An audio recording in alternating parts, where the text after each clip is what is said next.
अभी वो अपना वक्तव्य देंगे। तो ये गोरखपुर के उस स्कूल की लाइव तस्वीरें आप देख रहे हैं। भारी संख्या में मीडिया कर्मियों का जमावड़ा है, सुरक्षा वहां पर चाक चौबंद है और इसको सजाया गया है फूलों से। वहां पर ढोल बाजे भी आप देख सकते हैं, सुन सकते हैं। और अब देखिए शंख ध्वनि भी सुनाई दे रही है, शंख ध्वनि भी सुनाई दे रही है। शंख ध्वनि, ये बिल्कुल गोरक्षनाथ पीठ के पास ही है ये स्कूल जहां पर ये मतदान केंद्र बनाया गया है और शंख ध्वनि वहां पर सुनाई दी। मुख्यमंत्री योगी आदित्यनाथ इस वक्त मतदान कर रहे हैं और जिस वक्त वो ईवीएम का बटन दबा रहे हैं पहले मतदाता के तौर पर, उसी वक्त शंख ध्वनि आप सुन सकते हैं। सनातन धर्म में शंख ध्वनि जो है उसको विजयनाथ से जोड़कर देखा जाता है और इसीलिए वहां पर शंखनाद किया जा रहा है उस वक्त जब मुख्यमंत्री योगी आदित्यनाथ ईवीएम का बटन दबाने जा रहे हैं, या संभवतः इस वक्त दबा भी चुके होंगे और किसी भी वक्त बाहर आ सकते हैं। ये कुछ क्षणों पहले की तस्वीर जब वो औपचारिकताएं पूरी कर रहे थे। ये मतदेय स्थल है जिसकी तस्वीर आप देख रहे हैं इस स्कूल में। ये मतदेय स्थल जहां पर मुख्यमंत्री योगी आदित्यनाथ पहले मतदाता के तौर पर मतदान करने पहुंचे हैं।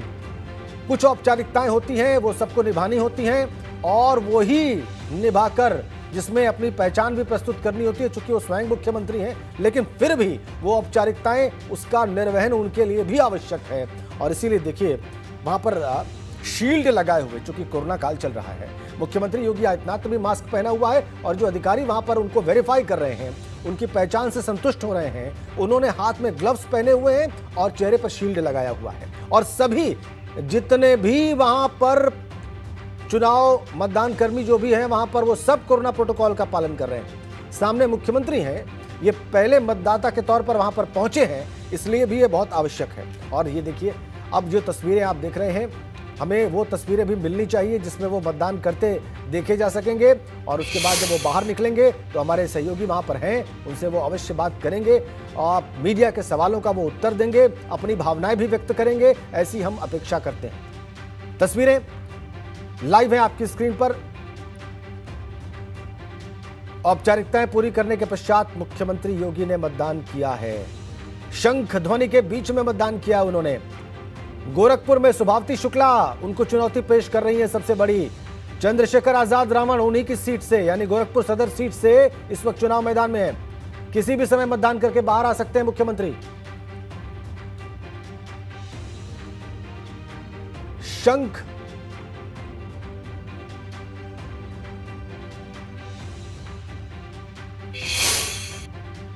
हमारे ब्यूरो चीफ वहां पर मौजूद हैं। वीरेश, इस वक्त बाहर आप क्या देख रहे हैं?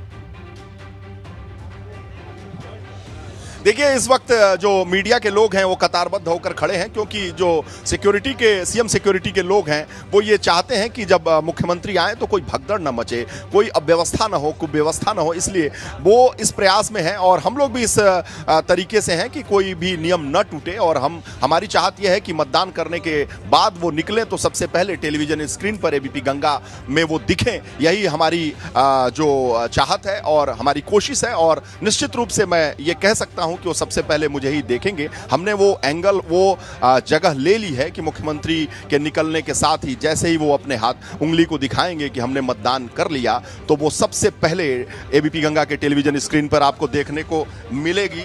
और आपको मैं बताऊं कि ऐसे में जो मीडिया के लोग हैं वो लगे हुए हैं, सिक्योरिटी के लोग भी लगे हैं, स्वास्थ्यकर्मी भी लगे हैं और मतदान करने वाले भी लाइन में लग चुके हैं कि माननीय मुख्यमंत्री योगी आदित्यनाथ जब मतदान करेंगे उसके बाद से सारे लोग यहाँ मतदान करेंगे। आसपास के लोगों से उनका बड़ा ही स्नेहपूर्ण रिश्ता है, इसलिए चाहे वो किसी भी धर्म के लोग हों। जैसा कि सभी लोगों को पता है कि मठ के आसपास अल्पसंख्यक समुदाय के लोगों की संख्या ज़्यादा है और आसपास की जो दुकानें हैं, जो कारोबार है, जो घर है, वो मुस्लिम समुदाय के लोगों का ज़्यादा से ज़्यादा है।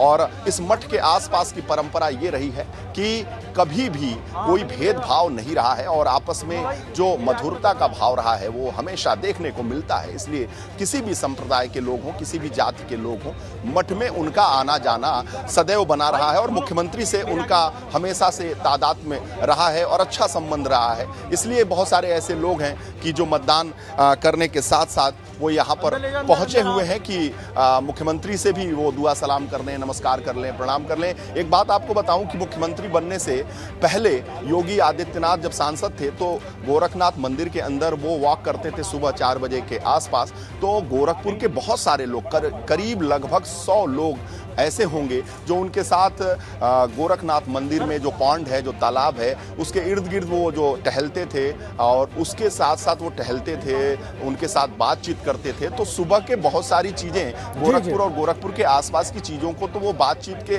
जरिए ही निपटा दिया करते थे। और वो बहुत सारे ऐसे फरियादी थे कि जो 4 बजे ही आ जाते थे, क्योंकि जानते थे कि सांसद योगी आदित्यनाथ सुबह मिलेंगे, टहलेंगे और बहुत सारी बातें वो सुनेंगे हमारी और उसका निदान भी करेंगे। तो बहुत सारे ऐसे फरियादी, चाहे देवरिया, कुशीनगर, महाराजगंज, बस्ती के भी ऐसे लोग हैं और गोरखपुर शहर के तो थे ही, जिन्हें ये पता था कि 4 बजे अगर मठ में चलेंगे तो महाराज और गोरक्ष पीठाधीश्वर टहलते हुए मिलेंगे, वहां पर वो फरियाद सुनेंगे, उस पर कार्रवाई होगी। तो उनकी जो कार्रवाई की प्रक्रिया है वो 4 बजे से शुरू हो जाती थी। एज ए सांसद मुख्यमंत्री बनने के बाद प्रोटोकॉल बहुत बढ़ गया है। प्रोटोकॉल बढ़ने के बाद की स्थितियां मैं आपको दिखा रहा हूं कि जो मीडिया एडवाइजर है मृत्युंजय जी, वो लगातार इस बात की कोशिश में है कि मीडिया से वो रूबरू हो, लेकिन मीडिया में कोई ऐसी चीजें न जाएं या हौच पौच न हो कि स्थितियां खराब हो। लेकिन मैं आपको बताऊं कि पूरे प्रोटोकॉल का पालन यहां हम लोग भी कर रहे हैं, जैसा कि चाहते हैं, सरकार चाहती है और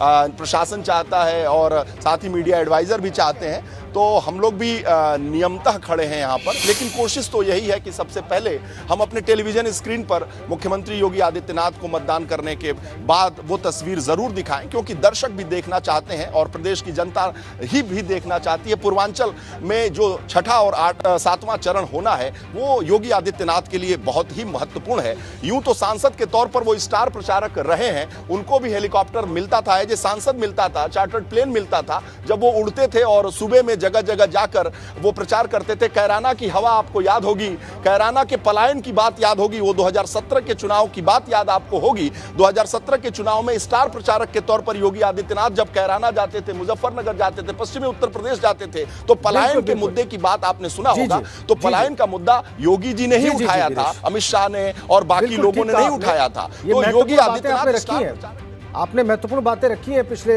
चुनाव की, उससे जुड़ी हुई।